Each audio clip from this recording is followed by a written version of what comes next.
Double bind. Double bind. Double bind. Double bind. Double bind. Welcome to another episode of The Double Bind, where you're damned if you do and you're damned if you don't. I am your host, Bugs. I'm particularly excited about this episode because we have new friends to the show. We have Prince, DeMarcus, Brendan, and we're welcoming back Adol.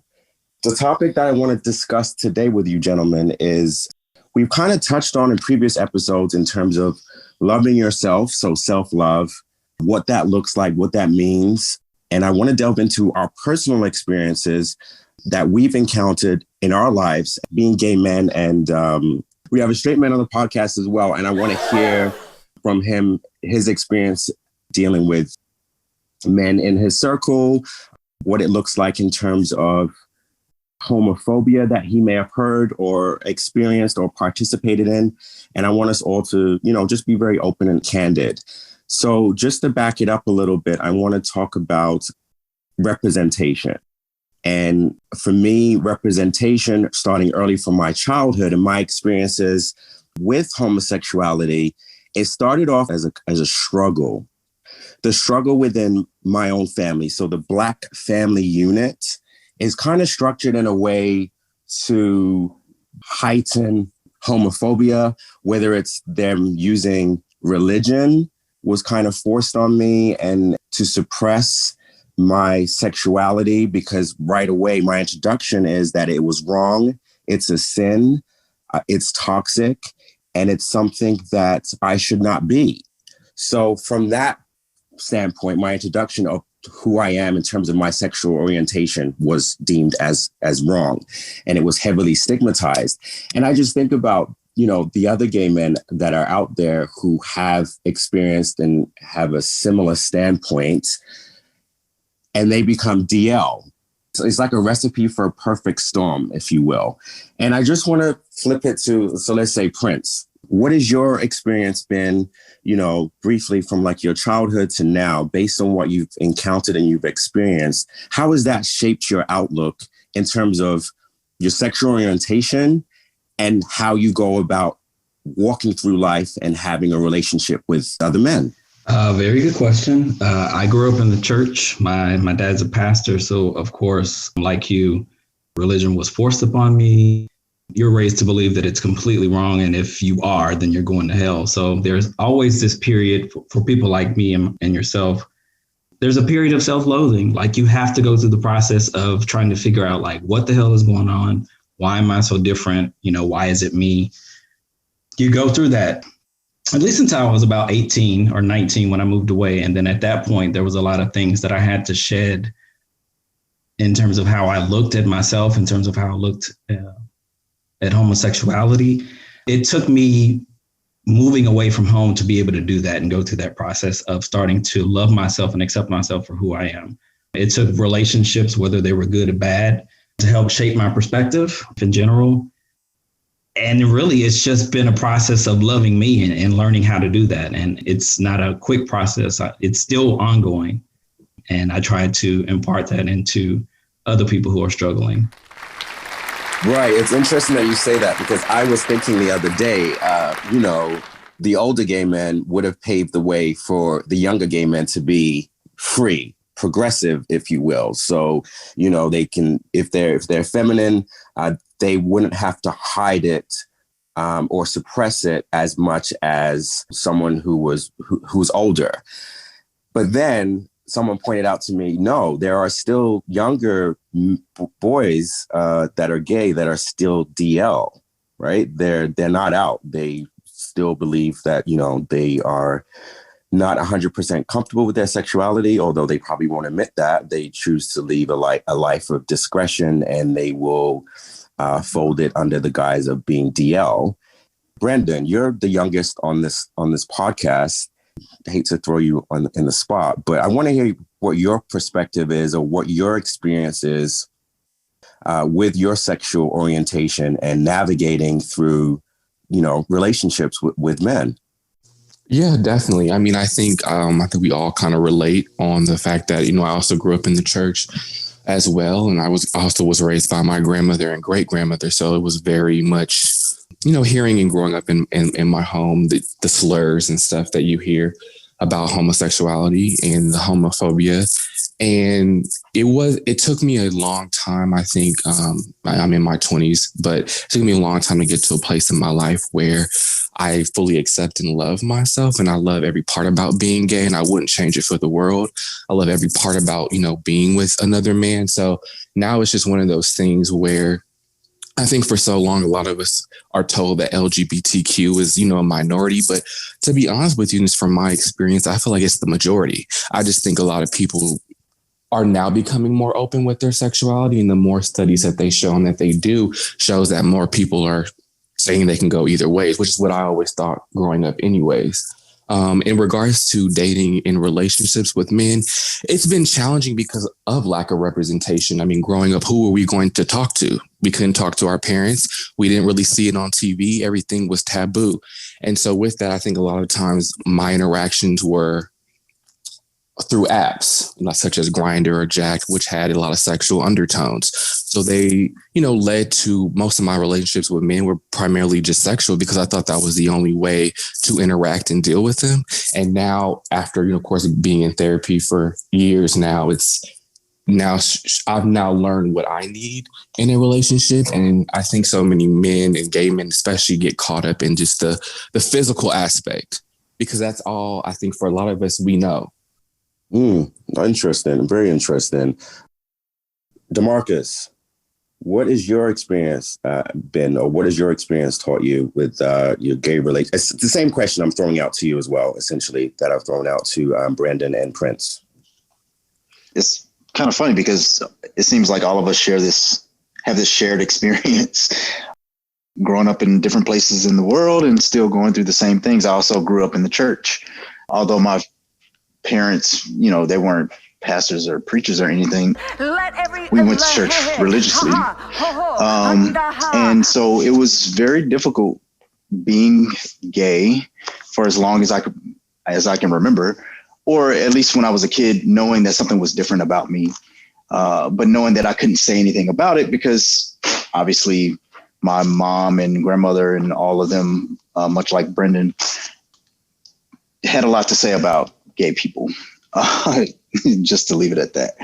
But I left home when I was 18 as well. I went from Texas to Philadelphia, and it was there I felt like I found myself, like my actual self. And I knew that I would have to leave home in order to do that. And being in relationships at that time was not easy. Dating was very difficult for me. My initial relationship with a man was built on a complete lie. And I felt like that was going to be my experience. Although I felt like I was also a hopeless romantic at the time. It just seemed that every guy I was interested in or wanted to date, it was just, I didn't know what I was doing. So much like Brendan said, is you don't have anything to go off of. You kind of have to figure this out for yourself, and not being able to do that in your childhood and then having to do that as a young adult can be very difficult. You have to grow up so fast to try to figure out like what it is you want, what's okay, what's not.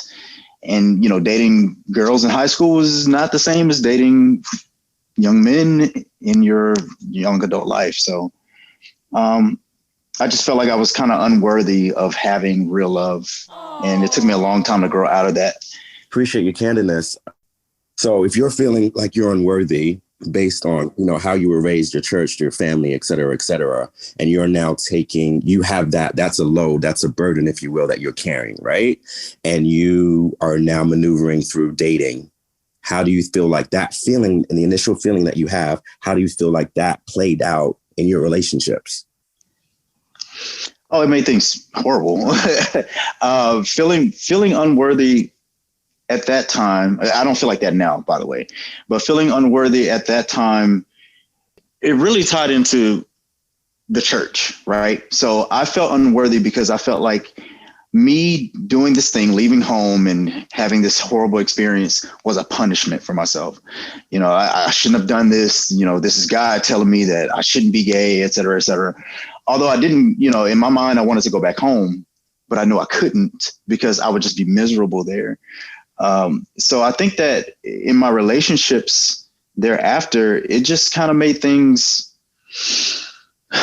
It's like I became my own worst enemy within the relationship, and I was also dealing with people who weren't good for me. So it was just it was a double-edged sword, so to speak. So it's almost like negativity attracting negativity. Right, exactly. Gotcha. That's exactly what it was. Gotcha. Just want to shift a little bit. I want to bring Abdul into the conversation. As I mentioned before, he's the only straight guy on the line, and he is an ally. So I just want to hear, Abdul, being a straight man growing up, did you notice any difference in the treatment of homosexuals? Did you witness any, ill treatment, any homophobia? I'm from Jamaica, if you haven't caught the accent by now, but growing up, when I was in primary school, I remember there was a time where the gay movement back home was trying to announce themselves. And what I mean by that, they were trying to have marches, just to, I guess, get people acclimated that they exist in Jamaica. And what happened is that people were prepared basically to slaughter them if they came out and marched.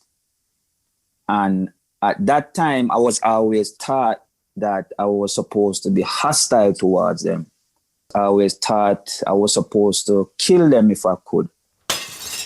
Yeah, that because the history of Jamaica when it comes to anti-gayness, even though you have a lot of gays down there, but it originated from, and me and Sprigga always, go back and forth about this, is that the history of Jamaica when it comes to the hostileness comes from buck breaking, because Jamaica was one of the stops where they used to send slaves to basically be raped by plantation owners. So it developed a strong anti-gay, sentiment down there. So growing up, I was, not taught by my family members, but I was taught by my peers or other people around that I was supposed to be hostile and I was supposed to be violent towards them. So, I remember the first time I actually met a guy that was gay was in high school. The thing is, I didn't have a good understanding of it back then, but I didn't treat him anyway. I was still cool because he was a cool person.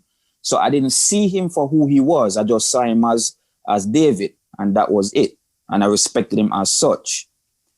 But my experience really took a turn is when I came to America, right? And when I came to America now, so the person who I met on the job, was very cool person, laid back, down to earth, whatever. But for me, I had to change my mindset because it wasn't hard, because when you have people who respect you and they treat you good, you can't bring that to them. You have to respect them as a person at the end of the day, regardless of what the orientation is. You understand? So that was my mindset. Yeah, and my sister and my grandmother always taught me that you have to be open-minded. Even if you don't agree with something, you still have to be open-minded. So my thing is, when I met the two people that are on the job and whatever else like that, they were cool people to me. They welcomed me in, they treated me good, they were down to earth, they respected me, I respected them. They know where I stand, I know where they stand. Even if they didn't know that I knew, but they knew where they stand. Why should I treat you differently because you're gay? Even if I may not agree with it, I still respect you as a person. Yeah, I was going to ask you, because if you've been exposed to bashing, if you will, in Jamaica, and you're now in America, how did you go about unlearning that behavior that you were taught as a youth? Here's what I do. I would tell them, I said, listen, even if you do not agree with it, but at the end of the day, you have to respect them as a person. Why you going to go around and kill everybody that's like that? Why you going to go around and bash everybody like that? What if it's one of your family members? Because I think about that. I say, what if it's one of my family members? I can't bash them. I can't disown them. You understand? I still have to embrace them. As such. So, I had to change my mindset. And the person was the one that really gave me the platform to change it. Okay. Appreciate that. Just to shift it along a little bit and go into the actual relationships. And Brendan, DeMarcus, Prince, we've had this conversation a lot in terms of gay relationships and what they look like in terms of monogamy. Now, before it was, okay, I'm raised by my mother and father. I'm raised in a heterosexual environment. And I now, when I'm grown, my aspiration and my goal is to mimic that household, right? That's my representation. So in the beginning, going through my relationships, it was like, okay, we need to be monogamous. We need to, have a family unit, so to speak. It needs to be modeled solely off of what I know. And I think with gay men, we are in our relationships and we mimic it based on heteronormative standards because we think that's what we are supposed to want. We're supposed to traffic in monogamy.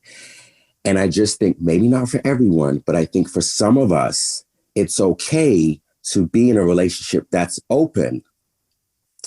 And we set our own boundaries, we set our own barriers. It's our relationship. It's not their relationship. And in doing that, we can be truly who we want to be and our true selves.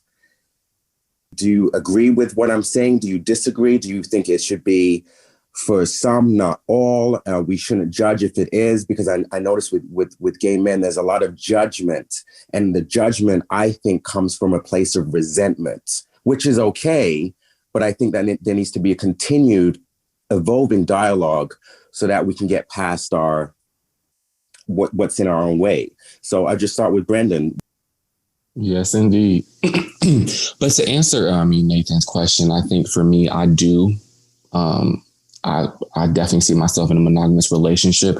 However, I don't judge, and maybe down the road, depending on how long me and my partner decide, I'm open to a conversation about it being open and of course discussing boundaries and parameters around that. I just think with open relationships, my whole idea, that's a very tricky door to open and close. I mean, there are a lot of things that go into, because now you're inviting new energy and new people into your relationship. And also in terms of protection against, STIs and everything that else is out there. I think it just is can be a little complicated. And then my other question for some people who are in open relationships, because sometimes I feel like I've seen this trend where it's like, okay, after 2 years, we bored, so we just opened it up. But I also wonder if part of that is because people don't know how to connect intimately outside of sex. Period. And I think that becomes the thing. Well, we're just bored. We want to see and deal with other people. And I mean, that's still very much valid. But sometimes I wonder if people really focused on building intimacy with their partner, how much would that still be needed, I guess. Okay. Interesting. Prince, what are your thoughts on that? There's a lot to be said. There's so many different ideas and things to think about as it relates to that. Like in my 20s, I think most of us all start out as hopeless romantics, and monogamy is the only thing that you'll ever consider. As you go through relationships, I think, at least for me, I've evolved. I couldn't fathom being in an open relationship in my 20s. And it's not that I'm for it now, but what I am for is to be in a relationship and for me and my partner to make the decisions that best fit our needs outside of what tradition calls for. And I think that's what happens is a tradition gets in the way of relationships. We feel like we have to do it a certain way. And a lot of what plays out in relationships as well are the insecurities that we bring from other relationships. And so we feel like we have to put these restraints on our partners, and it causes us not to be able to grow as individuals. I think one of my problems with a lot of relationships is that when you get with somebody, you feel like, oh, now we're this unit. We have to be as one, and we stifle growth individually. And that interferes with a healthy relationship to me. So right now at 43, I'm more open to not necessarily being in an open relationship, but at least considering the idea of what it is that my partner might need and being in a long-term relationship. It's interesting, like just listening to you guys, right? So you have Brandon, 26, and he's at the place that Prince, you just articulated where you once were. So it's like you're watching this trajectory of, growing up and evolving and have changing your mindset, right? Because you're him 20 years ago. That's deep. DeMarcus, what are your thoughts? I'm kind of smack dab in the middle, I guess, because this is actually a conversation. Wait. Why are you in the middle? No, I was going to say, well, it's a conversation we had recently, and I think that, well, number one, I think that people should decide for themselves. Them and their partners should decide for themselves what works for them. There are plenty of people who just kind of have this idea that, monogamy is it, and that's okay. There's nothing wrong with that. And then there's the other end of the spectrum where it's like, me and my partner want to everybody. Oh, excuse me. Want to, want to do what we want to do, right? Which is also perfectly fine as long as that's what you and your partner have decided. And for the longest time, I was very much like Brendan, where I'm like, I gotta find this one person and they have to exist, etc. But then to Prince's point, what kind of box? I keep coming back to this box. What kind of box am I placing my partner into? If I say this is what we have to be together, so I don't want to do that. And as much as I like to live freely, I would want my partner to feel just as comfortable as I want. I want to feel comfortable just the same. So my ideas around relationships have kind of shifted. Not saying that I would not want to be monogamous, because I think that monogamy is a beautiful thing. I think it's an awesome thing to be able to say that this is my partner. This is the person that I want to be with for the remainder of my life. And that's, and that's fine with me. And if they're okay with it, let's do it and say the world. But at the same time, I know that, especially for gay men, we tend to want what we want when we want it. And so if my partner and I want to explore that together, I'm here for it. I'm so here for it. Or if they want to let me go out and explore my own, hey, let's do it. Whatever they want me to do here. Like I want to make sure they're included, and and vice versa. And I know that for myself, I can be as accommodating as I need to be within reason, to make sure that we're both happy. Well, so, I'd say I'm sorry. Prince, were you going to jump in? You were going to say something? Yeah, I heard him about to say something. Yeah. Well, yeah, that's fine. I definitely agree with DeMarcus. And there was a point that Brendan made about it's hard to close that door. I think you really have to have two very mature, very secure individuals to make that work. And trying to find that match, that's a hard thing. It's hard to find that. And I totally agree that it would be hard to close the door. And another idea I've had about the subject is because there can be a lot of messy people, conniving gays who try to interfere with relationships just because, just to fuck with somebody. And so that's my fear with having open relationships as well. Like, as Brendan said, bringing in completely different energies, all of that has to be taken into consideration. So it's a hard call. Like, you can consider the idea of having an open relationship, but how realistic is it in allowing to have a wholesome, healthy relationship?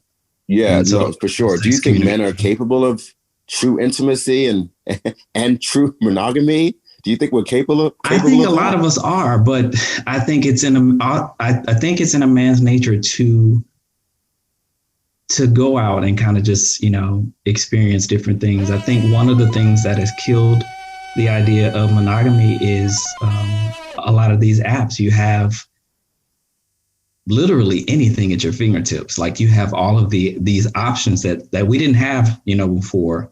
Now I can just go online, meet whatever it is that I need to get off for the moment, and you don't really have to be committed to anybody. I think that's the way a lot of guys are thinking these days. Yeah, I think Brandon had touched on that in terms of his introduction being, you know, easily accessible through the apps and, you know, maneuvering and dating through our bodies versus our brains. It's interesting because I had thrown out this question on Twitter a couple of days ago, and I had asked, what has your dating experience taught you? And I got some very interesting responses, but one of them that resonated with me, and maybe you guys too, was someone had said that it taught them that you can be in a relationship and not know you're in a relationship with a man after 2 weeks of knowing him. And I thought, well, what does that mean? And he said, you know, we rush. We're in this desperate need to being in a relationship, to be compatible with someone, and we're dating for 2 weeks, and then before you know it, that's my man. We go together now. Like, and it's like, well, you don't even know me. You don't even know my last name. You don't know my favorite color. And, you know, then they do this dance on social media, and that, you know, they're posting pictures of them going, you know, to parties and staging these photo ops for social media. And then as it evolves or time goes on, I start wondering, are you in a relationship with your partner, or are you in a relationship with us watching you on social media? Well, I don't necessarily think that it's always for social media. I remember this guy I met. Well, he wanted to date, but I remember this guy I met, and within like the first the first day I met him, he tried to kiss me, and I pulled away from him. I was like, "Whoa, what's going on?" And he was like, "Oh, I just thought, you know, we were kind of getting along." I was like, "Yeah, but I don't know you. Like, I just met you, dude. I would rather like get to know you a little bit and know your name and whatnot." And I could see that he was kind of surprised by that. Mm. But to your point, you know, like I feel like a lot of gay men, I don't know what is the rush though? Like, why do we feel the need to do that when you can just as well take your time to get to know someone? Like I actually ended up dating this guy for, you know, quite some time. And it took me about 6 or 7 months before I decided that I wanted to be in a relationship with him. And yeah, but where does the rushing come from? Right. That's the question I have.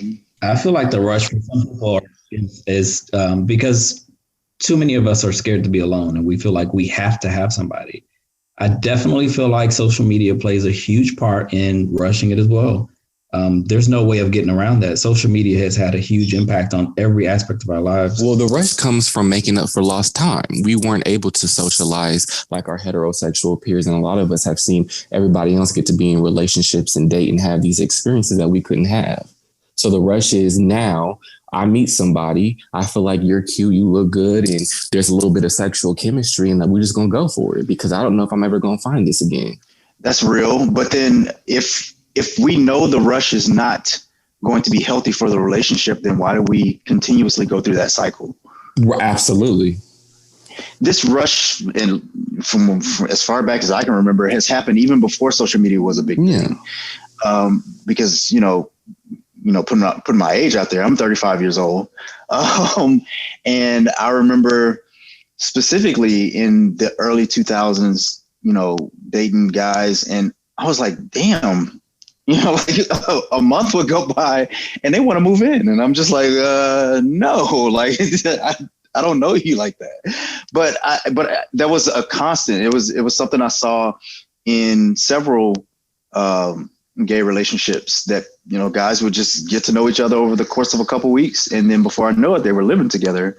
And then, you know, 3 months later, they were breaking up and moving out, you know, moving away from each other. So it was just a very toxic cycle. And and I'm glad we're having this conversation. I never understood where that came from. But Brendan, what you said makes sense, you know, that we didn't have that when we were growing up. So we just feel a need to rush through it, but then it's never really been to our advantage. It doesn't help us in that regard. Yeah, Brandon, that was it. You definitely dropped a gem on us today, on us old men, because I had never thought of it like that. I never thought about, okay, well, we never had it. We never had that access. Now that we do, let's spin through it really quickly and let's catch up for the last time. Let's catch up to prom because I missed that. I couldn't go with the guy, right? So it absolutely makes perfect sense that you would say that. Abdul, I haven't forgotten you. I know you're there. I want to ask you about monogamy, open relationships with women. Do you believe in that? Is that something that you subscribe to, or are you against, or are you for it? If you find that one person that you can work, that one woman that you can work with, or that one man that, you can work with, it's just best that you deal with it like that, because it's not like back in the golden era where it wasn't as complicated as it is now. So it was easier to practice that back then, but now it's harder. So do I condone it? No, but everybody has to live their own lifestyle. But for me, no. Yeah, you and Brendan have a similar mindset in terms of, being in an open relationship. You're inviting other energies into your space and STIs. So I hear you both on that. I'm thinking about like social media and the role that it plays in relationships. Do you think that, and this is not a homosexual or heterosexual, well, actually this goes to both. Do you think in a relationship that both parties in that relationship should limit their engagement on social media? Should they delete their social media if they're in a serious committed relationship? You don't have to delete it, but you have to limit it, because social media has become, what you would say now, a cesspool of complication when it comes to relationships, whether heterosexual or homosexual. Amen. It doesn't matter across the board. Because what social media has done, it has given you a much easier access. But with social media, just one click, you just go into someone's inbox, someone's DM, and you can strike up a conversation with them. So my thing is that you have to limit it. You can still keep a social media page, but my thing is you have to limit it and you have to be disciplined, because what if somebody comes in your inbox? Are you going to entertain them? Are you going to turn them down? So it's all about who the individual is. That's what I was going to say. Yeah. I think for me, being in the relationships that I've had, I've consciously on my own, I've limited my engagement on social media. And what I mean by that is, okay, so on social media, I'm on various platforms, and because I guess proximity equates to access in a lot of people's minds. So they could slide in my DMs in a heartbeat and just say anything. It could be hello. It could be how are you? It could be a nude image. It could be I want to take you out on a date, et cetera, et cetera. And navigating through my past relationships, I would just not respond. Maybe now I would. I'm single, right? So I can choose that. But before in a relationship, it was I'm not going to respond. I'm not going to engage in this because I see it. I see where it's going before it actually happens. And to me, that was just me respecting my partner and also respecting myself, because I'm in this relationship. I'm committed. So why do I want to entertain anything that's external? Because if it was in real life and I was approached by someone, at a club, at a bar, in a park, on the street, wherever, and he was trying to court me, I would tell him no, right? So why would I not do the same thing in my DMs when someone's trying to engage me? And for some of the guys that I know that are in relationships, they engage, they continue talking, and before you know it, there is an emotional attachment that they're developing for this person. So it could be perceived as emotionally cheating. I agree with what you're saying, Nathan. I think it really just comes down to knowing who you are as a person and also knowing your partner. And that can also be a discussion in terms of how do we feel? How do we interact with social media? Are there any guidelines or boundaries we need to set? I think people come into your DMs. I mean, of course, it's up to you to use discernment about whether or not to figure out what do they want? What are they on? And, just simply, you can just acknowledge it. You can not respond to it and kind of go from there.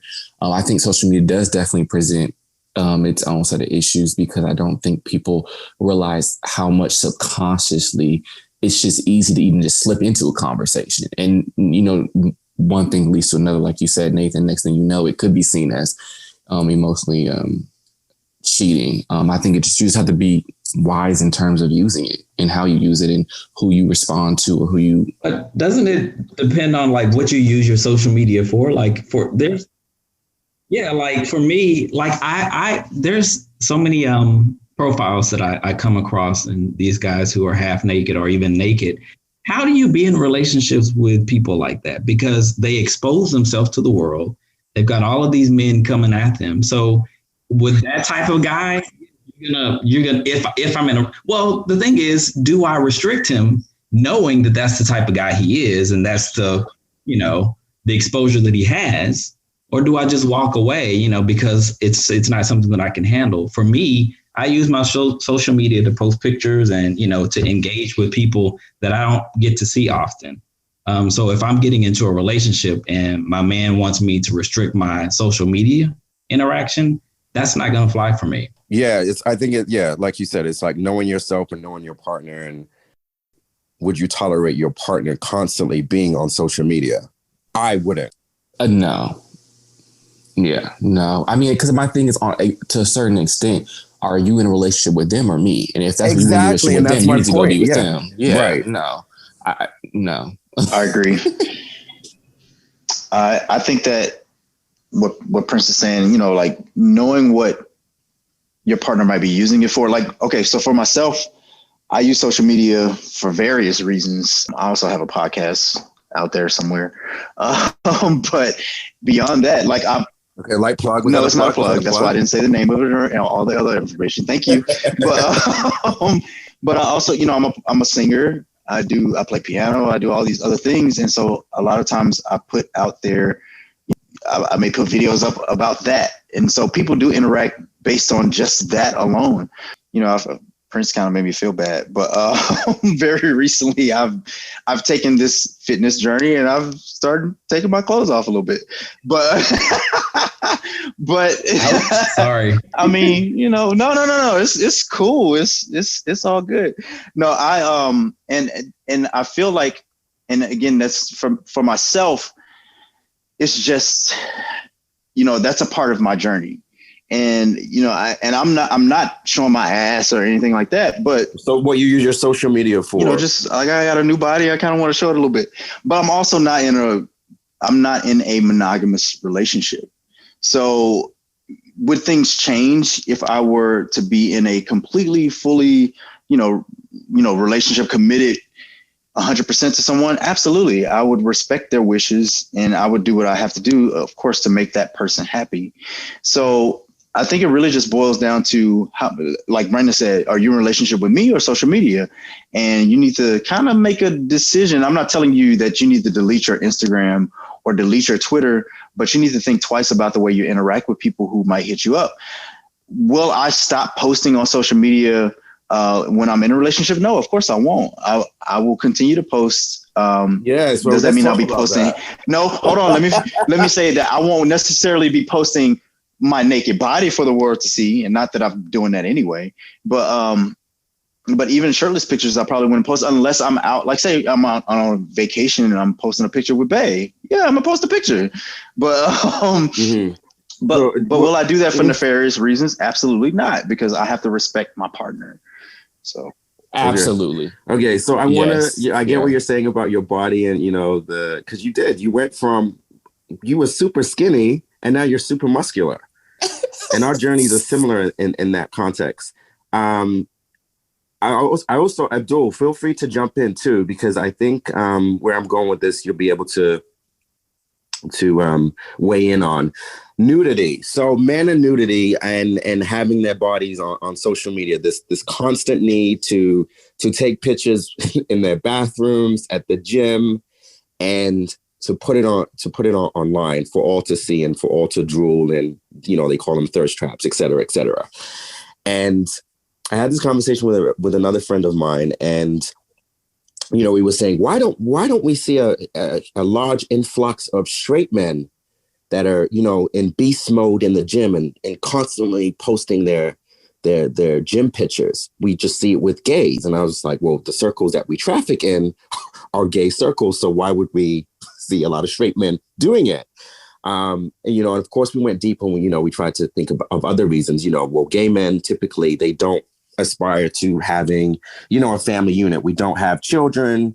At a young age, we have a lot more free time. You know, we're not picking up our kids after daycare. Instead of picking up our kids after daycare, we're going to the gym. We're able to meal prep. We have time to spend in the kitchen, you know, and do all these things that maybe a straight man who has children or a family cannot do. So their bodies tend to fall out of shape earlier than it would than, you know, a gay man who has this, you know, access to all this free time. And I just wondered, for us as gay men, we always want to be nude online, especially if we're in the gym. Like, it's just this constant thing that we do. For straight men, though, Abdul, do you feel the need to, you know, go in the bathroom and take a shirtless picture and post it online? Do you see your friends doing that? To be honest with you, I don't feel the need to do it. It's only one guy on my social media who, you know, will post a shirtless picture every now and again. But for the most part, I don't have any male friends who normally do that. But it's a very interesting topic you brought up with that, though, because if you look at it psychologically, it's not that some gay men have free time to really post, you know, shirtless pictures or stuff like that.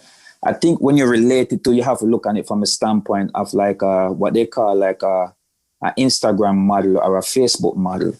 You know, like how you have those women who come and they show their bodies and stuff like that. So psychologically, a lot of gay men, they have also picked up that practice also, what I've seen over the years of, you know, advertising the body on social media, just like women.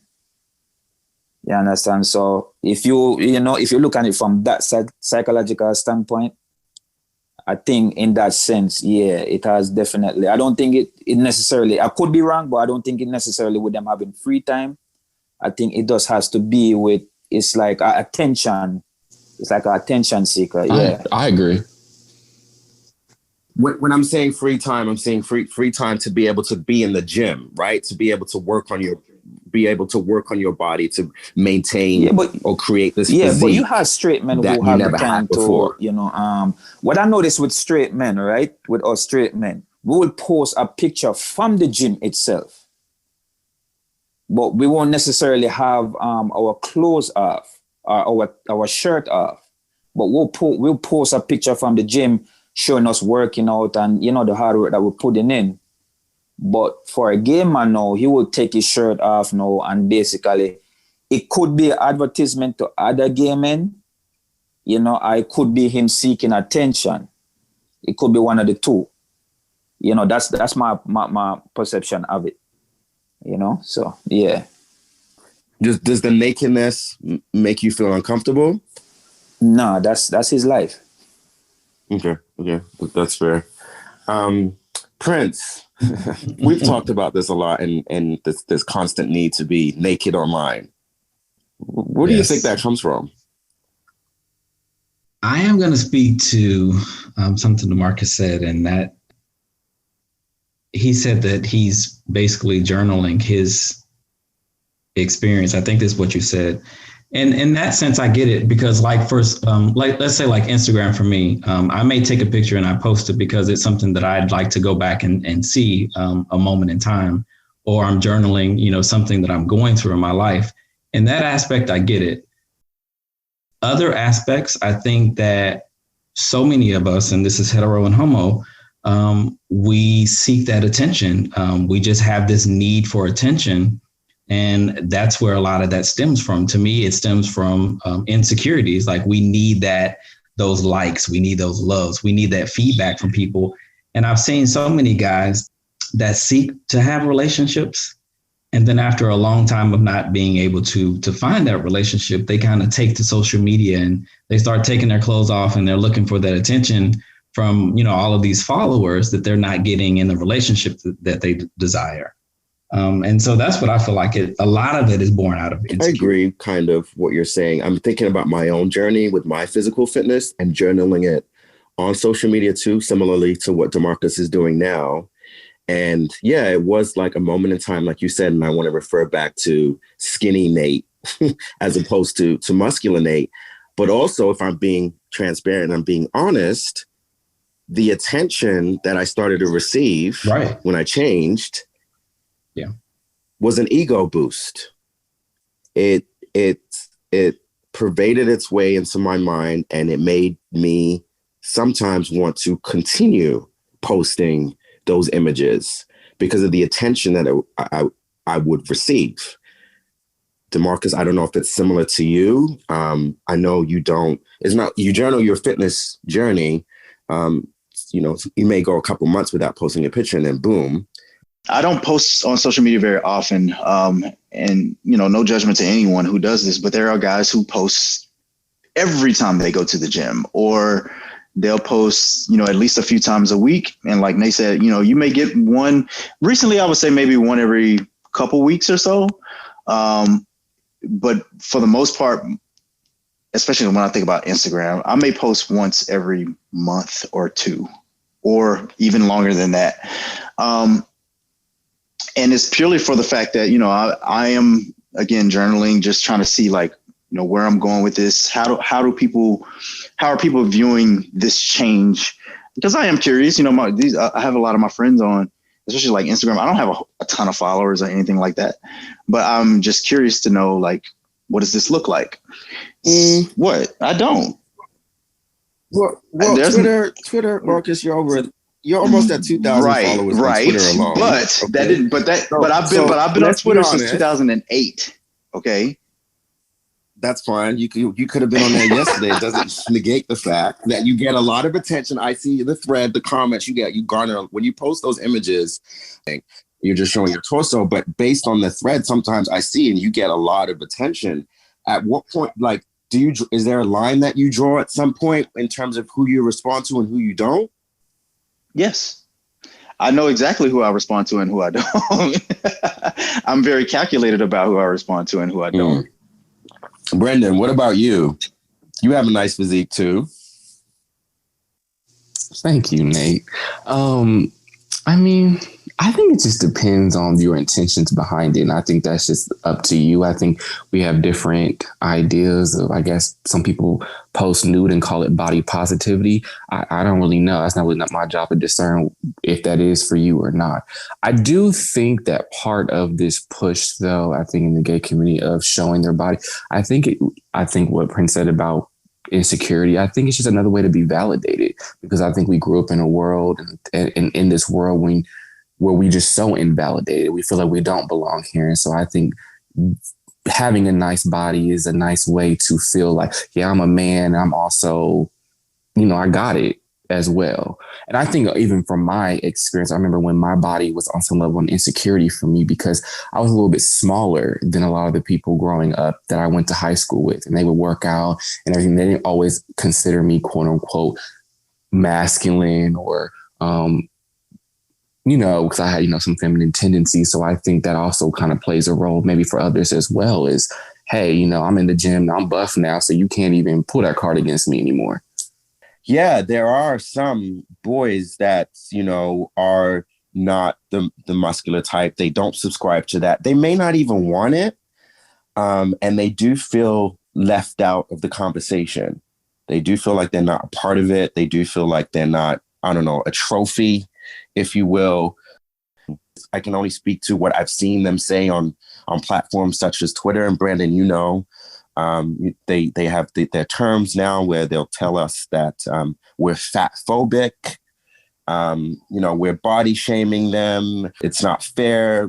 So can we speak to that idea of, in the sense of like when you didn't have a body, you how you were kind of cast aside. I think that is huge. And I'm speaking specifically to the gay community. I'm not trying to bash, but I think that there's a truth in that.